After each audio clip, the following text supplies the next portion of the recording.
du métier qui se développe. Donc voilà, c'est là-dessus où on peut agir. Donc, pour terminer et répondre à la question, oui, le plastic bashing, il existe.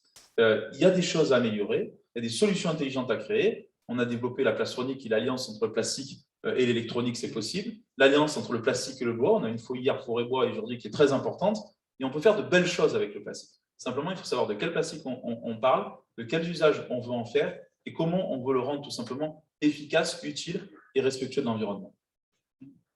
Vous m'avez fait une transition parfaite pour le deuxième sujet. Jusqu'ici, on a parlé du plastic bashing, mais fort heureusement, quand on pense à la Plastic Valley, on ne pense pas seulement au plastic bashing, on pense aussi à ces nombreuses innovations. L'industrie a traversé de nombreuses crises durant l'histoire, mais la Plastic Valley a su garder ses industries et a su garder ses emplois grâce aux innovations, grâce à son savoir-faire et grâce à la fabrication de pièces à haute valeur ajoutée. Monsieur Julien, comment expliquez-vous cette volonté d'innover sans fin qui a su profiter à la Plastic Valley? Moi, je pense tout le temps que ici, c'est une terre d'entrepreneurs. Pour la simple et bonne raison, déjà, que vous pouvez toujours essayer de faire pousser une patate dans la terre, ça ne marche pas. On est sur de la roche. Donc, c'est historique, les habitants, ils ont toujours cherché à faire quelque chose de leurs mains. C'est pour ça que je parle souvent d'intelligence des mains, qui est extrêmement importante. Et puis après, c'est l'adaptabilité, la créativité. Et ils ont commencé avec la corne et le buis, ils sont passés par les celluloïdes. Aujourd'hui, on est au plastique, demain, on sera avec autre chose. Et ce qui fait la force, justement, ça a été dit tout à l'heure, c'est qu'on est un tissu d'une multitude de PME, de petites PME, qui parfois, évidemment, peuvent se faire casser les reins par les plus gros, parce que c'est aussi arrivé par le passé. On a perdu des grands fleurons pour différentes raisons. Mais en tout cas, il y en a d'autres qui naissent, il y en a d'autres qui se créent. Moi, je suis très agréablement surpris, même encore de voir aujourd'hui les entreprises qui sont reprises, qui continuent d'être reprises, voire d'autres qui se créent avec de la jeunesse, notamment des jeunes qui sortent de cette filière de l'INSA et même de l'ISAR d'Escarme. Donc voilà, c'est vraiment une terre où on peut, du banquier jusqu'au fournisseur, jusqu'aux clients, etc. Tout le monde sait qu'ici, c'est un peu particulier, qu'il y a un engagement, c'est fort. C'est un peu ce qu'on a vu hier au rugby. Il y a de la volonté, il y a de l'envie, il y a de la parole. Et ce n'est pas le tableau Excel qui décide. C'est souvent un être humain qui est derrière. Et on est ouvert, en même temps, on est ouvert sur le monde parce qu'on est encore, on a des gens qui ont su aussi s'externaliser, non pas pour délocaliser, mais pour aller prendre des marchés à l'extérieur. Donc, on est adaptable, et c'est ça notre ADN. Pour faire le lien avec l'enseignement, Monsieur Damien Petitjean, vous êtes en train de développer des formations adaptatives et dynamiques, car le monde de l'industrie change et les formations doivent suivre pour répondre aux besoins changeants de l'industrie. Et donc ça, c'est la force du campus. Le temps de l'école n'est pas forcément le temps de l'entreprise. Donc des fois, c'est compliqué. Rénover un diplôme, un bac pro, un BTS, ça prend du temps. Mais néanmoins, à côté de nous, on a, ça a été redit, des entreprises dynamiques qui doivent s'adapter, qui doivent aller vite. Donc le campus, et à travers, par exemple, ce lieu symbolique du Fab Lab, est un lieu dans lequel on va pouvoir recevoir ces industriels, leur demander finalement quels sont leurs besoins, voilà, il leur faudrait quoi là, maintenant, assez rapidement, et puis on leur fait rencontrer nos enseignants, et après les rencontres avec les enseignants, il s'en dégage un certain nombre de besoins, et ces besoins, on essaye de le mettre à disposition pour que les montées en compétences se fassent à la fois chez les personnels, chez les collaborateurs de ces chefs d'entreprise, ou que nous, on puisse aussi colorer davantage ou adapter nos formations qui, elles, n'ont peut-être pas forcément toujours changé aussi vite. Donc ça, c'est aussi ça, et la force de ce territoire, pour avoir été comme proviseur ailleurs, on le voit très bien, c'est d'être en capacité de répondre rapidement aux besoins du monde économique. Madame Boisbieu, vous qui êtes en formation actuellement, voyez-vous ce lien entre votre formation et l'industrie? Alors oui, complètement. Quand on n'a pas encore de formation adaptative, on a l'alternance. Et l'alternance, ça nous permet vraiment d'avoir une vision de l'actualité en temps réel du monde industriel et d'être vraiment connecté à ce monde industriel. Ça, c'est vraiment important pour pouvoir vraiment comprendre les besoins de l'industrie. Parce qu'à l'école, on ne comprend pas forcément ce qu'on va attendre de nous quand on est en industrie. Et être connecté toutes les 2 semaines ou tous les mois, c'est vraiment important et ça nous permet de se sentir vivant et de se sentir exister au sein de l'entreprise. Donc, c'est vraiment important. Et avec notre formation à l'INSA, on a aussi la chance de pouvoir passer d'un centre de formation donc spécialisé en plasturgie avec des installations, par exemple, comme à l'INSA, comme au LAC, comme à Polivia, où on réalise des TP avec des installations qui sont parfaites en plasturgie. Donc ça, c'est vraiment une opportunité aussi intéressante. Monsieur Abad, on a parlé d'industrie changeante. Dans ce contexte de crise économique, on constate des instabilités d'approvisionnement de matières plastiques, mais aussi des instabilités d'emploi. Est-ce un sujet où vous êtes souvent sollicité? Comment est-ce qu'on peut solutionner ces problèmes? Vaste question. Juste, si vous permettez, je voudrais insister sur un point. D'abord, ici, c'est incroyable, incroyable. Et je vous dis vraiment, l'écosystème économique et industriel que nous avons. Moi, je n'ai jamais vu une force industrielle regroupée sur une densité au kilomètre carré aussi étroite. Je suis né à Nîmes, j'ai fait mes études à Bordeaux, j'ai vécu à Paris, j'ai passé 3 ans de ma vie à Lyon, je me déplace beaucoup partout en France. Je peux vous dire, et ce n'est pas par chauvinisme, c'est unique. C'est unique. Et M. Petitjean, comme Fred Julien l'ont dit tout à l'heure, et je vous garantis que c'est unique parce que d'abord, vous avez des entreprises, vous n'avez pas des groupes, vous n'avez pas des fonds d'investissement, vous n'avez pas des entreprises totalement déconnectées du territoire ou dans lesquelles il n'y a pas de chef d'entreprise. Ici, vous rencontrez tous les matins votre chef d'entreprise. Et tous les matins, il y a un contact charnel, une relation humaine qui est créée. Et donc, il y a un lien qui est extrêmement fort avec des entreprises qui sont de taille humaine, de moyennes entreprises, mais qui sont hyper compétitifs à l'export. On a des entreprises ici, alors qu'elles ont 30, 40, 50 salariés, même 20, et qui font la moitié ou les 3/4 de leur chiffre d'affaires à l'export, ce qui est incroyable, dans des secteurs aussi variés que la cosmétique, le médical, que l'automobile, que l'aéronautique. Donc ça, c'est cette force de frappe-là. Alors oui, effectivement, aujourd'hui, il y a un sujet d'actualité important, difficile, qui est la question des coûts d'approvisionnement. D'abord, avant les coûts, la question de la pénurie d'approvisionnement en matières premières, qui ne touche pas que la plasturgie, qui ne touche pas que la Plastic Valley, mais qui touche beaucoup de secteurs, bien entendu, en tant que tel, et qui est un vrai sujet. D'ailleurs, j'échange régulièrement avec les acteurs économiques, qui nous disent même parfois c'est pire que la crise Covid.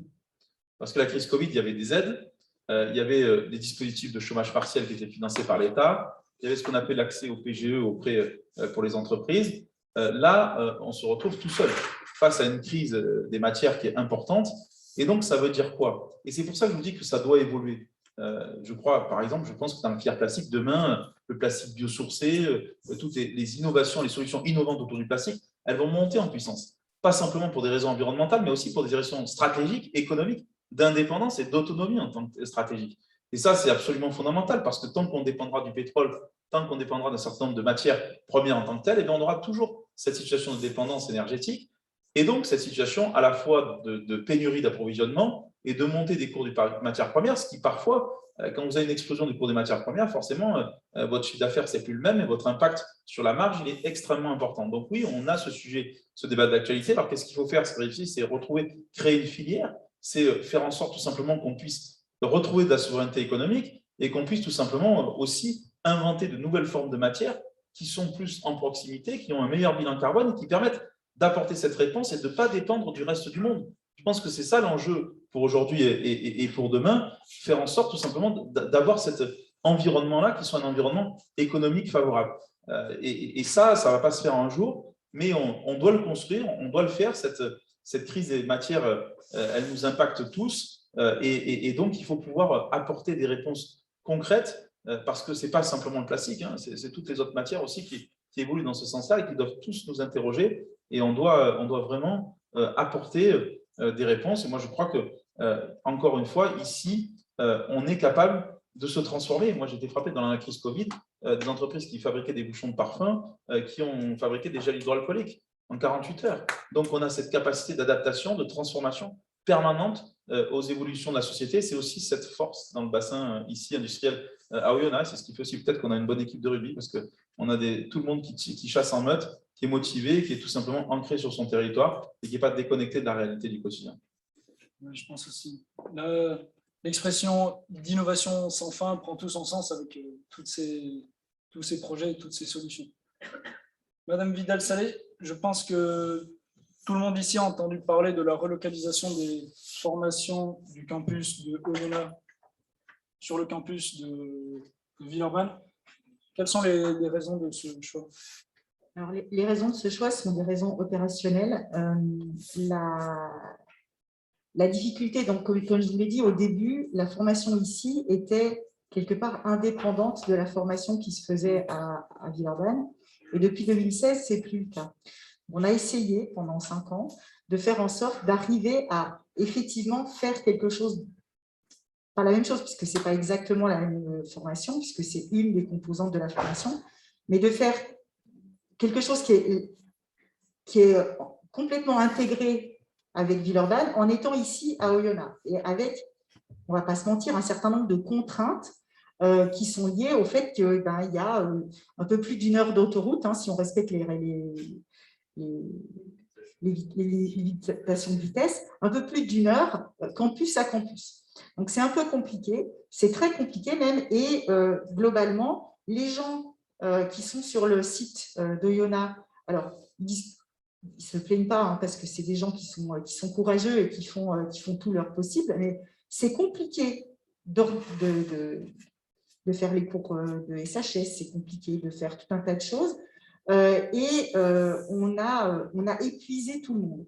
Et en plus de ça, quand on regarde un petit peu la formation qu'on fait ici, elle répond un tout petit peu aux besoins du territoire, parce que le territoire, il a des besoins comme toutes les entreprises, elles ont des besoins beaucoup plus vastes que juste des mécaniciens. Et donc, l'objectif, c'est de simplifier le fonctionnement du département génie mécanique et de mettre ici, sur le territoire, des formations qui sont beaucoup plus intriquées avec le milieu industriel. Donc, on a rencontré des industriels, hein, je pense que M. Julien était présent, d'autres personnes de la salle étaient certainement présentes aussi. On a eu des rencontres aussi avec Polyméris, avec Polivia, avec le maire d'Oyonnax plusieurs fois, avec HBA, donc avec Xavier Lecoq, enfin avec un certain nombre d'industriels et d'acteurs du territoire, pour leur demander un petit peu, justement, pour continuer d'innover, pour continuer de progresser, de quoi est-ce que vous avez besoin? Et les besoins, alors bien sûr, il y a besoin de mécaniciens, mais pas que. Et donc, l'idée, c'est de diversifier les formations qui auront lieu sur le site, de façon à pouvoir répondre à plus de besoins que ce qui est fait actuellement. Et il y a des activités qui correspondent à des besoins industriels et qui correspondent à des envies d'étudiants. On a parlé de tout ce qui est plastic bashing. C'est clair que les étudiants, les problématiques de recyclage et de réemploi de matériaux, c'est des thématiques qui leur parlent. Tout ce qui est lié à l'éco-conception, à l'économie circulaire, c'est aussi des choses qui leur parlent. Les matériaux pour la santé, c'est des choses qui leur parlent, qui leur donnent envie. Et donc, en fait, il faut qu'on mette en place ici des formations qui sont peut-être des formations de niche, mais en fait, c'est en multipliant les niches qu'on consolide l'activité. Et les entreprises qui sont ici, c'est un peu ce qu'elles font. Elles font des choses qui sont à haute valeur ajoutée. Donc, il faut qu'on mette des formations qui sont à haute valeur ajoutée. Et on y va progressivement. Et l'objectif, c'est aussi de pouvoir avoir des formations de haut niveau pour qu'on puisse ensuite, ça puisse déboucher sur plus d'interactions de recherche et développement avec les entreprises du territoire. Très bien, très bien. Le facteur, le problème des transports, est-il un facteur qui vous a conforté dans votre choix Ah bah, c'est clair que quand Vous tu as la avez moitié des profs, commencé à en parler. quand tu as la moitié des profs qui doivent intervenir ici, qui n'ont pas le permis, c'est compliqué. Oui, en effet. Et on va continuer sur ce problème de transport. On voit deux axes sur le problème des transports, le problème des transports internes à Oyonnax et le problème des transports externes, par exemple, pour aller à Lyon. Aujourd'hui, on a eu un conférencier qui nous est venu de Lille. Il est venu en train et il a mis presque autant de temps en train pour faire Lille-Lyon que pour faire Lyon-Oyonnax. Donc c'est une problématique. Et Monsieur Abad, à votre place, quelles sont les actions qui peuvent être menées pour pallier à ce problème? Bon, d'abord, c'est quand même pas le trou du cul du monde, excusez-moi de le dire comme ça, mais honnêtement, non, parce qu'on a l'impression que c'est le excusez-moi, enfin voilà, on est à 1 heure de Lyon, on est à 50 minutes de Genève et on est à 2h30 de Paris. Donc, je pense qu'à un moment donné, il faut, voilà, bien sûr, on n'est pas à 10 minutes de Lyon, mais la réalité, c'est celle-ci. Donc, on n'est quand même pas non plus je ne vais pas citer d'autres départements pour ne pas me fâcher avec certains, mais voilà, on n'est pas au fin fond de la Corrèze, quoi. Donc, ou du Cantal, donc voilà, pour faire court. Donc, et en plus, on a des axes autoroutiers, on est certainement un des départements de France qui avons le plus grand réseau autoroutier en tant que tel. Alors oui, effectivement, il y a la problématique. Donc, en ce qui concerne la mobilité en voiture, il n'y a pas de sujet puisqu'on a l'autoroute tout le long. Ensuite, s'il y a un petit sujet, mais ça c'est autre chose, mais j'en parlerai pas là, mais c'est plus avec Lyon, parce qu'aujourd'hui, on est complètement saturé compte tenu de ce qui est en train de se faire sur la métropole. Mais le problème, c'est le train, effectivement, et le TER. La vérité, c'est qu'on n'a pas de ligne. Le problème, c'est qu'on n'a pas de voie ferrée entre Lyon et Oyonnax. Et donc, en fait, on passe par Bourg-en-Bresse. C'est pour ça que c'est compliqué. Parce qu'en fait, vous faites soit du Lyon-Ambérieu et ensuite vous faites du convoiturage Ambérieu-Oyonnax, soit vous faites du Lyon-Bourg-en-Bresse, Bourg-en-Bresse-Oyonnax et Bourg-en-Bresse-Oyonnax en bus. Donc, voilà, c'est ça qui est. J'ai une de mes collaboratrices qui est là, qui rentre à Paris, elle prend le bus tout à l'heure à 18h10 pour faire Oyonnax-Bourg-en-Bresse et ensuite faire Bourg-en-Bresse-Paris. Voilà, donc ça c'est la réalité. Le problème c'est que vous avez vu, il y a quand même juste quelques montagnes également, donc on ne peut pas faire ce que l'on veut. Et la vérité c'est qu'on ne va pas se raconter d'histoire, on ne pourra pas faire un tracé ferroviaire qui irait de Oyonnax à Lyon direct. On est obligé de passer par Bourg-en-Bresse. D'où, du coup, ce fait qu'en temps, on a un impact qui est important. Ce n'est pas la même chose, par contre, avec Genève. Parce que pour le coup, là, nous avons la ligne qui est créée, c'est la ligne des Carpates, qui existe et qui fait que si on était en capacité de mettre des TER, on serait ici autour de 40 minutes, 35 minutes, 40 minutes de Genève.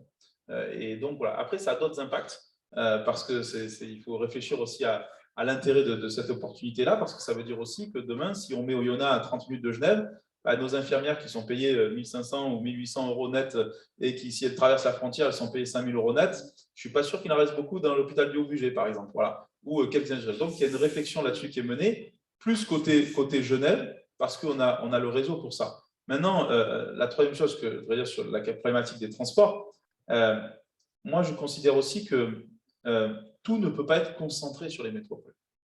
Il ne s'agit pas de faire la guerre contre les métropoles, contre les territoires ruraux, mais si on a créé ici territoire d'industrie, c'est parce que, et le Covid nous l'a montré très clairement, la vérité, c'est que les gens à Paris ou à Lyon, ils sont bien plus malheureux que nous pendant les situations de confinement. Et beaucoup plus, moi qui habite 3 jours par semaine à Paris, je peux vous dire que je suis beaucoup plus heureux quand je rentre à Oyonnax quand je vis à Paris.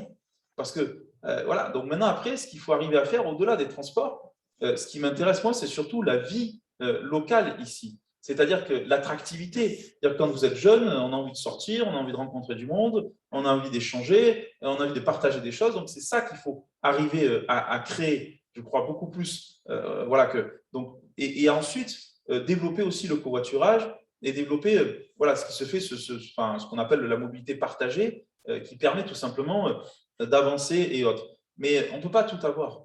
On ne peut pas vouloir vivre au milieu des sapins, pouvoir se baigner dans le lac naturel le matin en se levant, regarder les montagnes et en même temps être à 10 minutes du centre-ville de Lyon. Voilà, donc, et ça, c'est un enjeu extrêmement important, mais moi, je crois, je vous le dis, aux écosystèmes industriels qui sont proches des territoires. Et on est en train d'y revenir des grands ensembles. Parce que vous avez, dans notre propre département, on a aussi la plaine de l'Ain. Et on a toute une zone qu'on appelle le parc industriel de la plaine de l'Ain.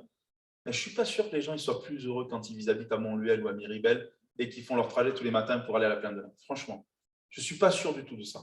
Et au contraire, je pense qu'ici, il y a aussi l'identité, il y a un territoire aussi à créer. Et donc, alors je sais, parfois à Lyon, on a l'image de Lyonnais, oh là là, une ville vieillotte. Enfin, vous rentrez dans une boîte, c'est fini le temps où ça sent mauvais, où tout est sale. Enfin, voilà, mais il faut casser un certain nombre de codes, parce que moi, j'ai habité Lyon, donc j'ai bien vu le regard qu'on pouvait avoir parfois. On est ici dans une ville de 25 000 habitants, où, à taille humaine, où on a aussi des avantages. Bien sûr, il y a des difficultés, on ne va pas se raconter d'histoire, mais il y a aussi des avantages. Et aujourd'hui, je vous garantis que c'est parfois plus facile de faire venir quelqu'un d'Île-de-France que de Lyon parce qu'il n'a pas cette perception négative-là.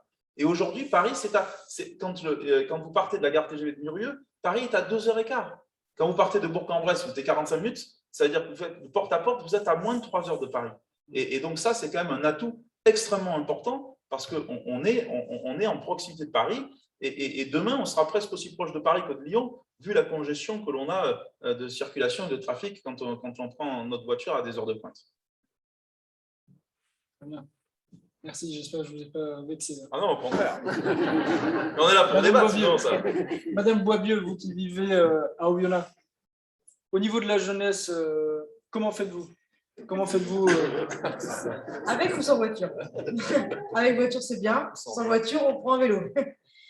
Contrairement à ce qui résonne dans nos oreilles quand on évoque la Plastic Valley et Oyonnax, quand on est encore à Lyon en 3e année, on se rend compte que la vie ici, elle est quand même bien. On est agréablement surpris. Ici, on est un peu chouchouté parce qu'on a la nature à portée de main. On peut se balader, on peut faire du jogging, faire du ski l'hiver. Donc, c'est vraiment une opportunité sans nom.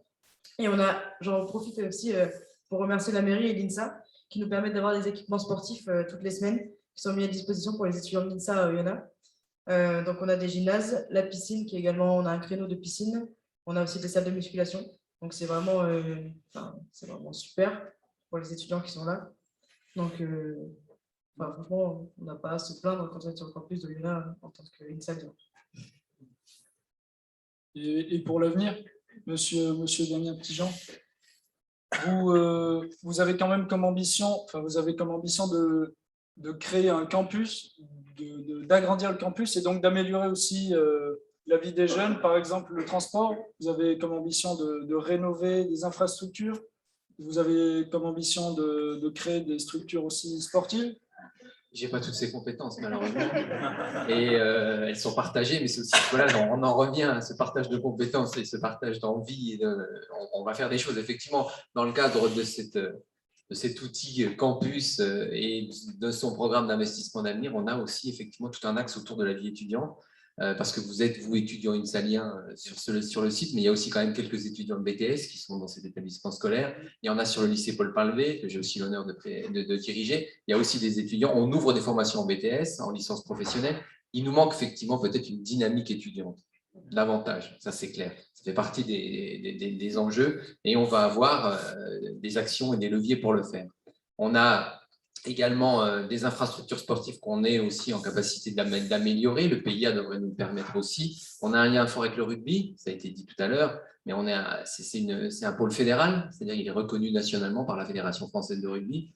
Il y a un pôle fédéral en kayak, c'est reconnu aussi par la Fédération française de kayak. Enfin, on a énormément de choses sur ce territoire pour que la jeunesse puisse y vivre bien. Alors moi, je voudrais juste revenir sur un point, parce que pour que aussi on n'ait pas des problèmes de recrutement ou tout du moins d'attractivité du territoire, il faut qu'à un moment aussi, ces jeunes de ce territoire, ils aient envie de revenir. Vous voyez ? Et donc, pour qu'ils aient envie de revenir, il ne faut pas qu'ils partent trop vite.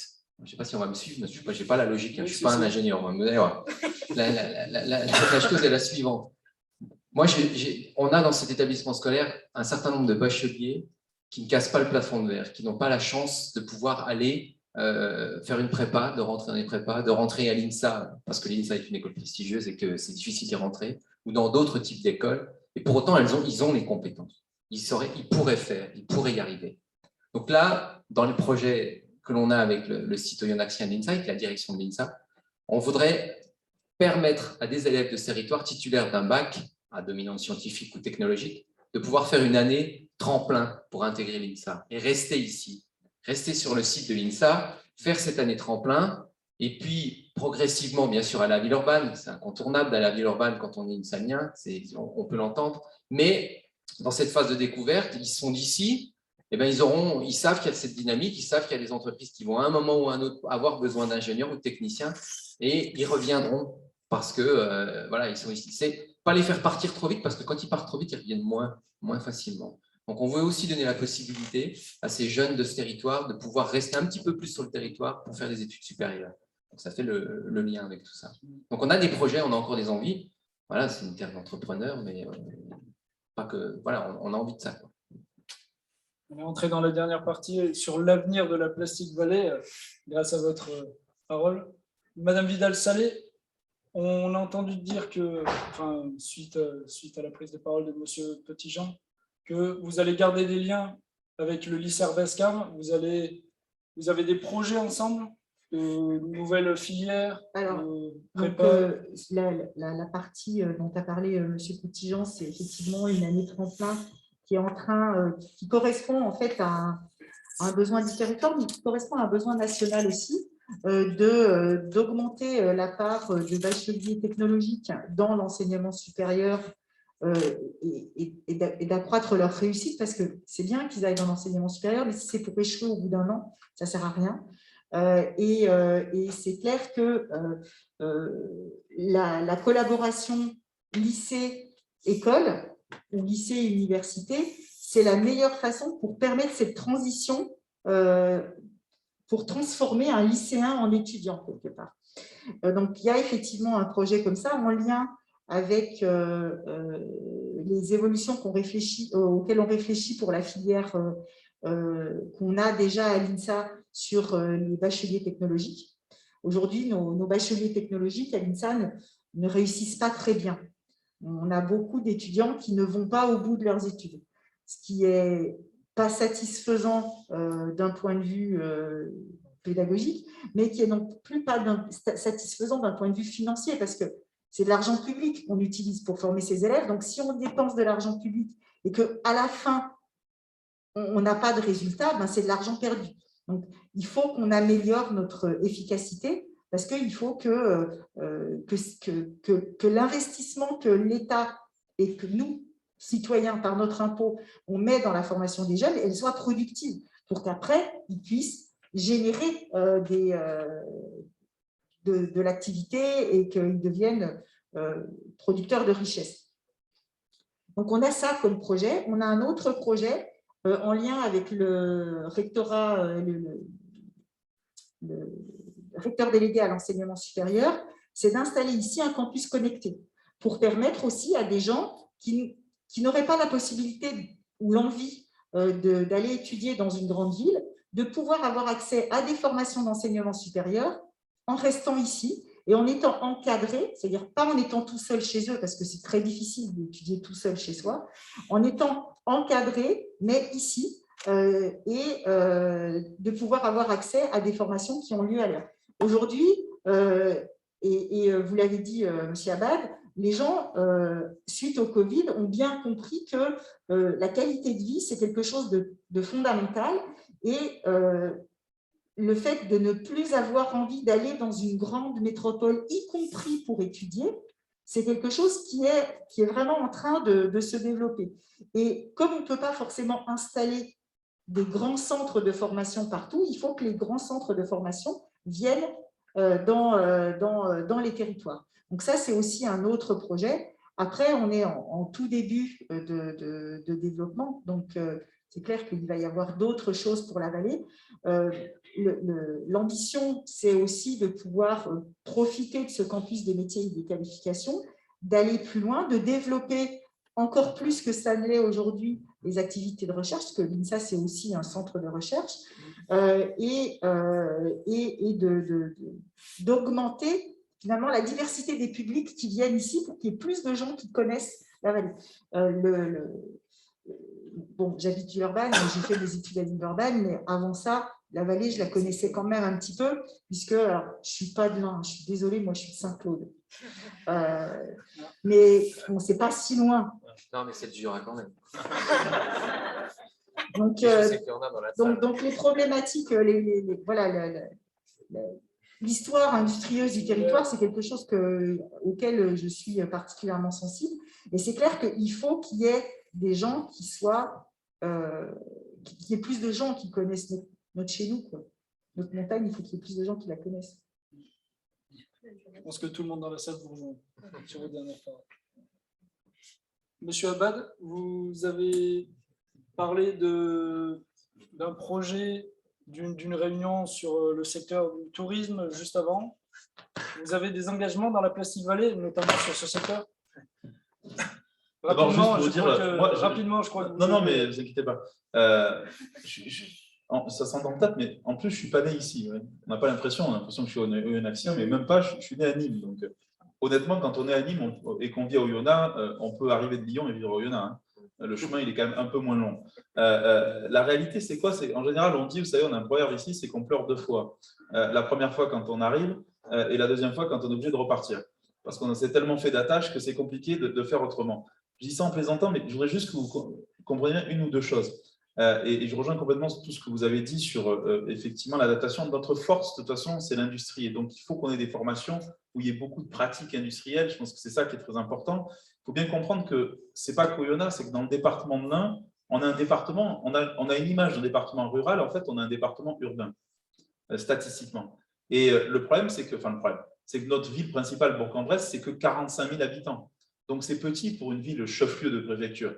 La deuxième ville, c'est Oyonnax, c'est 23 000 habitants. Vous voyez, la troisième, maintenant, c'est Val-Seronde, c'est un peu plus de 15 000 habitants. Et la quatrième, Ambérieu-en-Bugey. Donc, ce n'est pas des grandes villes. Donc, c'est peut-être, historiquement, on a une faiblesse, c'est vrai, sur l'enseignement supérieur, parce qu'on n'a pas des grandes villes en tant que telles. Donc, notre objectif est vraiment de démultiplier des pôles comme ça d'enseignement supérieur, parce qu'on croit beaucoup à cette vie étudiante-là. Mais comprenez bien ici qu'Oyonnax, aujourd'hui, on est davantage tourné, entre guillemets, sur Genève, peut-être même que par rapport à Lyon, c'est-à-dire qu'il y a une proximité genevoise qui est assez intéressante à développer parce que c'est aussi un cadre de vie qui est agréable. Il faut bien comprendre qu'on est aussi tourné sur la Haute-Savoie. On est très près de la Haute-Savoie. Quand vous êtes à 1 heure d'Annecy, Annecy qui a été dans un classement, ce n'est pas moi qui le dis, hein, c'est dans un classement INSEE sur les meilleurs endroits pour vivre en France, c'est le bassin d'Annecy qui arrive en premier. Et on est ici à quelques encablures. Donc en fait, bien sûr, ce que je vais essayer de vous expliquer, c'est qu'on ne cherche pas à être à 15, 30 minutes ou 40 minutes de Lyon. Ce n'est pas notre objectif. Notre objectif, c'est de proposer autre chose. Et cette autre chose, ce sont les montagnes de la Haute-Savoie, c'est la proximité avec le Jura, qui est magnifique par ailleurs aussi. C'est aussi, mais c'est vrai, parce qu'on est dans le massif du Jura, on est dans l'Ain, mais on est aussi au cœur du massif du Jura, même si les plus hauts sommets sont dans l'Ain, je tiens à le rappeler toujours. Et voilà, n'est-ce pas? Mais en tout cas, on a cette objectif-là. Et pour répondre à votre question, je ne me rappelle plus des autres questions, mais c'est pas grave, ça va revenir. C'était sur quoi déjà? Sur le tourisme. Ah oui, sur le tourisme, pardon. J'ai commencé. Donc, si vous voulez, ce qui est frappant, c'est qu'on est entouré justement de grandes marques. On est entouré, c'est Savoie-Mont-Blanc, c'est le Beaujolais, c'est Haute-Lyon, c'est Genève, c'est le Jura. Donc, on est entouré de grandes marques. Donc, notre objectif à nous, c'est de s'adosser à ça. Alors, bien sûr, on ne va pas dire on va passer nos vacances dans l'Ain, mais c'est de créer un tourisme. Non pas un tourisme de masse, mais un tourisme de proximité, de nature, de cadre de vie, respectueux de l'environnement. Et donc, ce qu'on essaye de faire, par exemple, vous voyez, à Oyonnax, pour ceux qui connaissent, il y a au cœur d'Oyonnax, vous avez ce qu'on appelle la Grande Vapeur. Vous savez, ce bâtiment jaune que vous voyez au centre d'Oyonnax, là, il y a un projet, pas simplement de musée, mais d'interactivité à créer sur l'histoire, sur l'identité d'Oyonnax, avec le pain, la cellulite, tout ce que Frédéric a rappelé tout à l'heure, qui est assez important, intéressant, et qu'on va essayer de porter dans les 4 ou 5 prochaines années. C'est aussi, bien sûr, le développement de tous nos points de nature. Vous avez le lac Genin, qu'on appelle le Petit Canada, qui est à 10 minutes d'ici, le lac de Nantua, les glacières de Silan. Donc, l'idée, c'est de fixer nos points d'eau, puisqu'on est le département le plus recouvert par l'eau. Et là aussi, c'est la première fois qu'on a créé, pour la première fois, il y a un guide du routard sur l'Ain qui est né cette année. Ça montre bien qu'on rentre dans cette destination touristique et dans cet objectif de faire du tourisme. Et le tourisme, ce n'est pas opposé à l'industrie, bien au contraire. Et c'est un tourisme de proximité, de cadre de vie, de grands espaces. J'étais tout à l'heure avec ce qu'on appelle la moyenne montagne, c'est-à-dire avec nos stations au plan d'automne à Hauteville, basées sur le bien-être, basées aussi sur le tourisme familial, sur l'handitourisme. Sur tous ces sujets-là, on essaye de faire du sur-mesure. Vous voyez, sur l'escalade, sur la Via Ferrata, sur tous ces sujets-là. Et donc, vraiment, il y a des possibilités d'activités de pleine nature, de plein air qui sont extrêmement fortes. C'est ce que vous avez dit tout à l'heure et votre témoignage est intéressant par rapport à ça. On sait très bien que on ne va pas proposer la même chose qu'ailleurs. Voilà. On va proposer davantage de sur-mesure, de surplus, et surtout de lien avec la nature. Donc, tous ceux qui sont amoureux de la nature, de l'environnement, de la montagne, des lacs, de la tranquillité, et en même temps de la présence, parce qu'on n'est pas loin. Et ça, c'est très important, parce qu'il y a forcément beaucoup de relations avec les grandes villes, et c'est essentiel. Et bien, voilà. Et donc, je peux vous dire, franchement, oui, on se sent bien dans nos montagnes, dans nos vallées, et on a beaucoup de choses à promouvoir. Et on va développer ce tourisme-là, qui sera ce tourisme de proximité, avec des hébergements diversifiés. On n'est pas dans les grands complexes hôteliers à 5 étoiles. Ce n'est pas notre recherche, mais on est par contre dans les gîtes, les chambres d'hôtes insolites, des choses qui marchent très très fort autour des yachts et autres, etc. Des nuits d'aventure dans un igloo en montagne à 900 mètres. Et voilà, c'est ça qu'on développe et c'est ça qu'on essaye de faire au quotidien. Donc maintenant, il n'y a plus de raison de ne pas rester à Oyonnax ou de ne pas y revenir. Merci. Monsieur Julien, comment voyez-vous le futur du monde de l'industrie, surtout dans le contexte de transition écologique dans lequel la société entre, notamment avec l'économie circulaire? Bon, et pour dire aussi ce qui a été Oui, pour le tourisme, si vous cherchez des belles boîtes, vous venez chez MIHB, hein, il n'y a pas de problème. On vous attend. Et alors, sincèrement, moi je reste extrêmement positif sur notre futur. Évidemment, on vit des périodes qui sont difficiles, hein, on ne va pas se le cacher. Actuellement, on est en plein dedans et on a des périodes qu'on a malheureusement tendance d'appeler des crises. Et moi, je ne pense pas que ce soit des crises, c'est simplement des vraies transitions, des transitions industrielles. Il y a plein d'exemples à ça, hein, et humanitaires aussi. Hein. Vous savez, il y a 2 ans en arrière, vous auriez dit on va faire du télétravail, tout le monde vous aurait dit que c'était impossible. Aujourd'hui, c'est devenu complètement dans le domaine banal et commun. Mais en même temps, tout ce qui est technologie, sans parler du numérique, demain, ça sera de l'impression 3D, ça sera, on va évoluer. Ce qui est important, et c'est un lien très fort avec tout ce qui vient d'être dit, et notamment avec vous, c'est qu'on a besoin de jeunesse. On a besoin de jeunesse qui s'intéresse évidemment au monde moderne, mais aussi qui apprennent des métiers. Parce que moi, je suis très basique, vous avez compris, je n'ai pas fait non plus des grandes études, mais en tout cas, je pense que ce qui est essentiel, c'est d'avoir un métier, et ce qui est essentiel, c'est d'avoir envie d'apprendre. Je dis à mes enfants, qui sont également ingénieurs, qui ont fait des belles études, votre diplôme vous a donné le droit d'apprendre. Parce que tout va extrêmement vite, vous le voyez. Vous, c'est normal, vous voyez peut-être moins bien que nous, parce que vous avez le cerveau, vous êtes plus dans cet élan, mais tout va extrêmement vite dans les technologies, dans les matières, dans les pratiques, dans les usages, etc. etc. Alors, il faut vraiment qu'on reste, de toute façon, on va continuer d'évoluer, hein, on voit bien qu'on ne va pas retourner au cheval et à la charrette, quoi, hein. La voiture, elle va continuer. Ça sera peut-être plus la même voiture qu'on a aujourd'hui.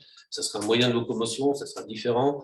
Ça sera, je ne sais pas si vous avez eu l'occasion d'aller faire un tour au salon Solutran cette semaine, là, qui est sur le camion. Il y a des choses qui sont absolument bluffantes en termes d'énergie, en termes de design, en termes de fonctionnalité. Ce qu'on est capable de faire avec un camion, c'est juste impressionnant. C'est un petit exemple. Donc, de toute façon, tout ça, ça ne va pas tomber du ciel, hein. Et il faudra impérativement, à ma foi, qu'il y ait des industries et qu'on soit là. Alors, peut-être qu'on injectera un peu du plastique.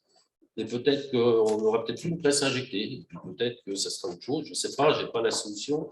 Mais si on continue d'apprendre, si on est motivé, sensibilisé, moi, je vous garantis que l'avenir nous appartient, surtout dans un pays où on a tourné le dos pendant des années et des années à l'industrie, on a tourné le dos au métier manuel, mais je crois qu'aujourd'hui, il y a une vraie prise de conscience, notamment de la part de nos politiciens, de la part de nos gouvernements, et on est en train vraiment de se réveiller en disant oups, on est passé à côté de quelque chose.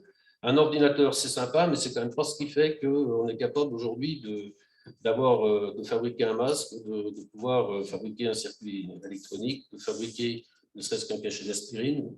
Donc, retour à l'industrie, c'est une vraie tendance. Et tant mieux, c'est une bonne nouvelle, c'est une très bonne nouvelle pour tout le monde. Et ayez confiance parce que, et tout en évidemment restant ouvert sur le monde, parce que aujourd'hui, on ne parle même plus d'un territoire qui est uniquement notre France ou l'Europe. Hein, il y a des échanges qui continueront d'être absolument internationaux. Mais en tout cas, l'avenir nous appartient. Moi, j'en suis archi convaincu. Si vous êtes avec nous. C'est parfait. Nous arrivons à la fin de la table ronde. Merci en tout cas pour tous ces échanges. On a entendu vos différents points de vue. Vous avez un dernier mot pour commencer, Monsieur Abad, à la jeunesse, à l'audience. Un dernier mot avant de finir. Dernier mot, c'est que ici, c'est Oyonnax. Et donc, on compte sur vous. Parfait.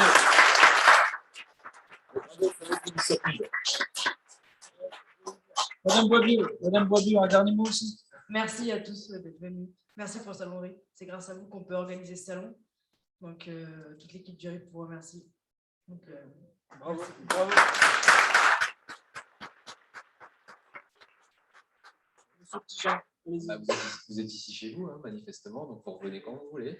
Ça fait du bien. On a des plateaux pour vous accueillir dans de bonnes conditions. Tout le monde, a priori, était satisfait. Je sais que les collègues m'ont dit que tout le monde était content, pour nos élèves, pour tout le monde, donc on continue, quoi. Non? Oui, en effet. Et Vous l'année avez prochaine, un doute, vous, quand même. l'année prochaine, merci. Vous êtes salé. Voilà. Ouais, je pense que là, on l'a bien vu, hein, ce qui est le moteur de la vallée, c'est l'innovation. Et je dirais que c'est la preuve que la vallée est vivante, parce qu'un organisme qui n'évolue plus, c'est qu'il est mort. Donc, tant qu'on y innovera ici, on sera vivant et on compte sur vous pour continuer d'être vivant longtemps.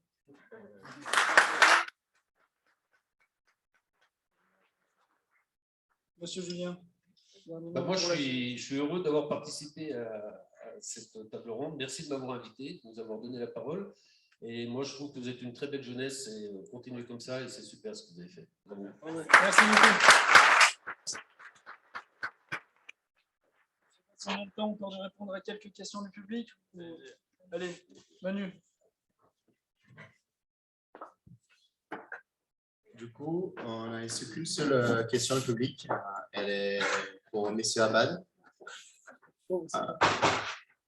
Comment investir massivement sur le recyclage qui semble être une des seules solutions, très chère et peu rentable? La matière vierge est moins chère et ne coûte rien par rapport à une matière esprit. Quelle solution à l'échelle nationale pour recycler 100% des bacs jeunes? Je pense que, si vous voulez, je vais faire le début de la réponse. Je pense que Frédéric et M. Petitjean pourront compléter sur le recyclage par rapport à la matière brute. D'abord, vous avez raison, et je crois que c'est vous qui l'avez dit tout à l'heure, que les jeunes aujourd'hui sont très sensibles, encore plus sensibles à la question du recyclage, qui est une question absolument centrale et essentielle pour nous dans la Plastic Valley, mais partout, dans notre territoire national, et c'est un enjeu de société extrêmement important. Donc, la première des choses, c'est construire cette filière de recyclage. Parce qu'aujourd'hui, on n'est pas encore totalement développé cette filière de recyclage en tant que tel. Il y a des choses qui se font. Vous avez ici, y compris sur le bassin, des entreprises qui ont démarré avec pas grand-chose. Je pense par exemple à Groplace qui broie de la matière et qui a eu du mal avant la crise sanitaire de pouvoir tout simplement répondre à un certain nombre de besoins. Aujourd'hui, la première chose, c'est de construire cette filière. La deuxième chose, c'est de faire en sorte que cette filière et que le recyclage ait un intérêt économique. C'est-à-dire qu'en gros, il ne faut pas que dans une entreprise, on considère que si on a des postes sur le recyclage, ce sont des postes sans valeurs ajoutées, sans création de richesse et sans impact, y compris sur l'image, la vie d'entreprise et y compris même sur ses résultats en tant que tels. Et ça, c'est un enjeu important parce que ça veut dire qu'il faut un changement culturel par rapport à ça. Et c'est vrai, ça évolue. Alors, on voit bien qu'il y a encore, ici ou là, quelques poches de résistance. Alors, voilà, c'est pour ça que je pense qu'il faudra qu'on entende Frédéric, parce que je sais que c'est un sujet sur lequel il est particulièrement engagé. Ce n'est pas encore toutes les boîtes, hein, il faut se le dire, ça évolue. Il y en a encore qui doivent faire des efforts aussi, il faut leur dire, il faut bien qu'ils comprennent qu'il y a un besoin, une aspiration des salariés, une aspiration des jeunes aujourd'hui Et donc, un chef d'entreprise qui ne répond pas à cette exigence-là, je pense que dans les 5 prochaines années, ça va être extrêmement difficile pour lui. C'est ça la réalité. Donc, avoir une rentabilité dans la filière du recyclage, ça c'est très important, une rentabilité économique, environnementale, avoir une vraie valeur ajoutée et comprendre que de toute façon, on ne pourra pas faire sans, on ne pourra plus faire sans. Et ça, c'est une réalité de tous les jours. Donc, nous, au niveau national, on essaye de construire des lois pour mettre un cadre, mais ensuite, c'est vous qui allez l'incarner, c'est vous qui allez le faire au quotidien, et c'est ça qu'on doit porter tous ensemble. Et là-dessus, il y a une révolution. Moi, je vous provoque, hein, mais je suis un de ceux, par exemple, qui pensent qu'on doit même se poser la question du nom de Plastic Valley. Est-ce qu'on doit garder le nom de Plastic Valley? J'ai une vraie interrogation. J'ai un vrai doute par rapport à ça parce qu'il faut prendre ce virage. Ce virage développement durable, de toute façon, il y aura les boîtes qui l'auront prise, et il y aura celles qui ne l'auront pas prise. Et il y aura un écart, mais irrattrapable, entre les uns et les autres. Mais je pense que vous savez, parce qu'il fait beaucoup d'actions là-dessus. Alors, je suis assez d'accord hein, sur le Plastic Valley, d'autant plus que tel qu'il est écrit, le mot Plastic Valley, je ne suis pas très bon en anglais, mais ça veut dire la vallée explosive. Hein, ça veut pas dire du tout. Non, mais regardez, il a contrôlé. Hein, donc, l'amalgame, bon. Ensuite, le recyclage, c'est une éducation. Nous, on se bat avec nos clients, hein, on se bat comme des fous. On a des clients qui encore nous payent pour jeter ce qu'on appelle dans notre jargon des carottes dans les bennes à serre. Et ça, sous prétexte que, parce que la matière, elle a déjà été transformée une fois, eh bien, on n'est pas, elle a perdu des valeurs, elle a perdu. Ça, c'est une vraie éducation. De toute façon, on sort d'une génération, je fais partie de la génération où on jetait tout. Hein. De toute façon, on a été éduqués comme ça. Donc, on ne peut pas nous en vouloir. Mais en tout cas, il y a un vrai travail à faire. Hein. Et ce n'est pas que pour le plastique, c'est pour tout. Hein. C'est pour nos téléphones portables, etc., etc. Donc là, il y a un vrai souci, un vrai travail. En interne aussi, dans nos entreprises, hein, c'est un combat, ça commence par éteindre les lumières, le papier, le plastique, etc., de apprendre à l'utiliser, de bien le broyer, de bien pouvoir refaire, lui redonner plusieurs vies. Et je pense que c'est absolument essentiel, de toute façon, et là, je n'invente rien puisqu'on est en plein dedans, on va vivre une pénurie absolument totale de toutes les matières premières. Ça va être du blé jusqu'au pétrole, etc. Donc, il va falloir apprendre, il faudra tous qu'on apprenne à réutiliser ce qu'on a déjà extrait de la terre. C'est un élément absolument essentiel. Et là, il y a un vrai gros travail à faire qui est en train d'arriver. Vous êtes la génération où vous êtes déjà bien sensibilisés dessus. Vos enfants le seront encore plus, et tant mieux. Et voilà, mais ça va arriver, il n'y a pas de souci.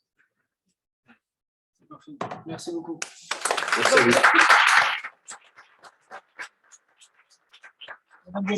Je veux juste qu'on remercie aussi mon camarade Dorian Hérault d'avoir animé cette table ronde. Également les conférences toute la journée, parce qu'on applaudit tout le temps les conférenciers et ceux qui participent à la table ronde, mais lui peut-être pas assez. Donc,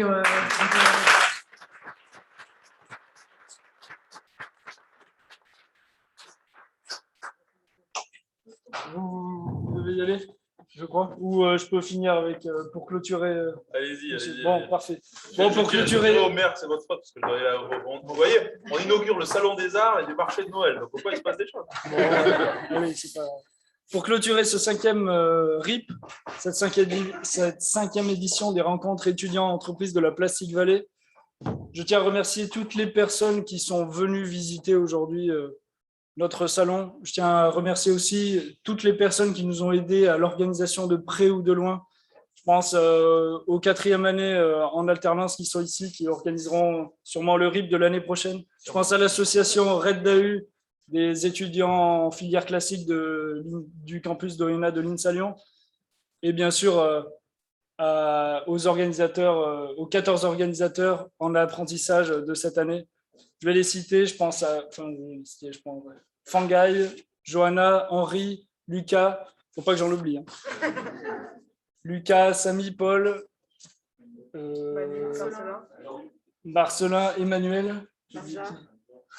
Hamza.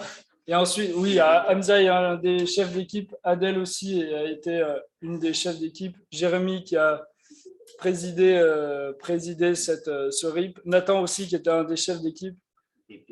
Et Pierre qui était aussi un des chefs d'équipe. Donc, merci beaucoup à eux. On peut les applaudir bien fort. Et on va accueillir un dernier intervenant, Monsieur Nils Lécuyer. Bonjour. Monsieur Lécuyer a marqué notre filière génie mécanique, procédés polymères avancés par la voie de l'apprentissage. Il a été major de la prépa intégrée de l'INSA Lyon. Il a été major de la filière par apprentissage. Et surtout, il est à l'origine de la première édition des rencontres étudiantes d'entreprise de la Plastic Valley. Je vous laisse pour un petit mot. Eh bien, merci.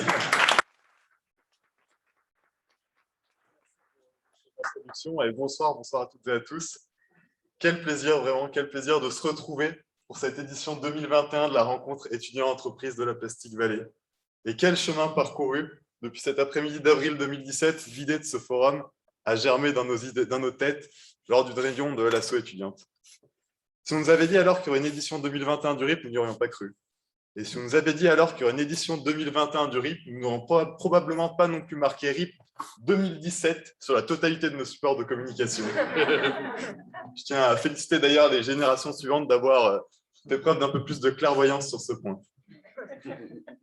La rencontre est vraiment le pilier fondamental du RIP. Conscient alors de notre méconnaissance du riche tissu économique local, nous avons imaginé et créé cet événement pour véritablement rencontrer les entreprises de la Plastic Valley et renforcer les liens entre ces entreprises et les étudiants de la région Auvergne-Rhône-Alpes. Et alors que l'industrie de la plasturgie fait aujourd'hui face à tant de défis simultanément, de la crise sanitaire à l'impératif de la transition écologique, des pénuries de matières que nous subissons déjà actuellement, à la transition numérique vers l'industrie 4.0, la nécessité de mettre en relation les entreprises de la Plastic Valley et les forces vives de demain n'est jamais apparue comme aussi évidente pour nous. Je tiens à ce titre à féliciter les organisateurs de cette journée, c'est-à-dire les étudiants de la filière génie mécanique procédés polymères avancés. Merci et félicitations d'avoir fourni tout ce travail, en plus de votre emploi du temps déjà chargé, partagé entre l'INSA et l'entreprise, et d'avoir donné vie une nouvelle fois à ce projet, à la vision que nous avions eue alors. Merci aussi aux responsables de filière, dont Rally de Lamnawar et Emmanuel Vidal-Salé, pour ne citer qu'eux, qui, par leur soutien bienveillant et leur confiance inébranlable envers les étudiants, ont permis d'organiser la bonne tenue et la bonne organisation de ce forum. Je tiens aussi à remercier le Plastic Campus, Monsieur Botijan, Madame Abyss, qui nous ont accueillis pour ce RIP pour cette année et qui ont fourni en plus bien plus d'aide que ça pour l'organisation de cet événement. Mes remerciements, bien sûr, vont aux entreprises participantes aujourd'hui. Pour ne citer que, je dirais, Gergon et Gram Packaging, pardon, EDF, Une Rivière, un Territoire, tous ces partenaires qui, par leur soutien, leur confiance, leur investissement. MIHB, bien sûr.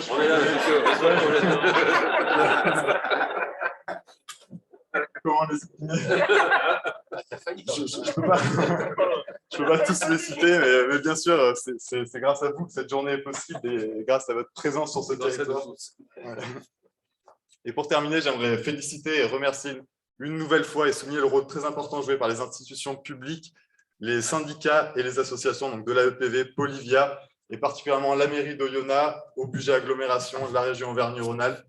Leur rôle est absolument déterminant. Il y a une petite anecdote que j'aime bien partager, qui est vraiment l'illustration la plus emblématique du soutien qu'ils nous ont apporté. C'était au FIP en 2017, en juin 2017, on était venu pour sonder un petit peu la pertinence de notre idée auprès des entreprises. Et on est donc atterri sur le stand de la Plastic Valley en fin de journée.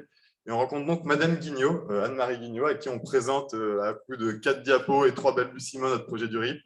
Et en moins de 2 minutes, Madame Guignot nous a ramené le maire d'Oyonnax, le journaliste du Progrès pour une interview au pied levé. Et elle nous a donné tous les contacts nécessaires pour la suite du projet. En fait, en quelques minutes, elle a propulsé le projet vers la réussite. Et c'est une anecdote qui, pour nous, est vraiment symbolique de l'engagement, de l'investissement et de l'énergie déployée par les acteurs de ce territoire pour le faire rayonner dans le paysage industriel national et international. Et pour conclure, je vais me risquer à faire une petite paraphrase d'Edouard Baird, puisque si je devais résumer le RIP aujourd'hui, je dirais que c'est avant tout des rencontres et des gens qui nous ont tendu la main pour nous permettre de créer et d'organiser un événement unique par les étudiants, pour les étudiants, unique sur ce territoire, et dont le récit illustre parfaitement bien la ténuité et la force des liens qui unissent ce territoire de la Plastic Valley. Merci à tous, félicitations encore.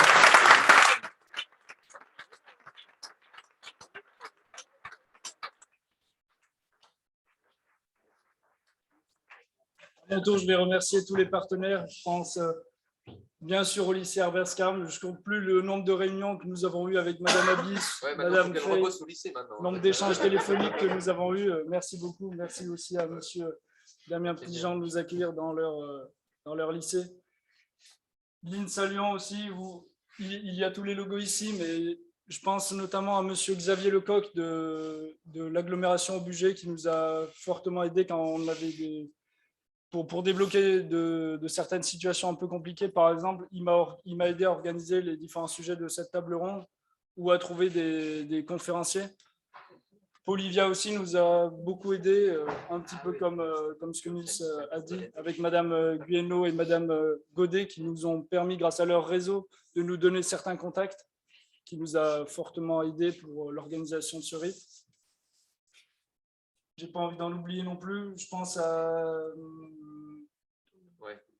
Je pense à tout le monde. De toute façon, je vais en oublier.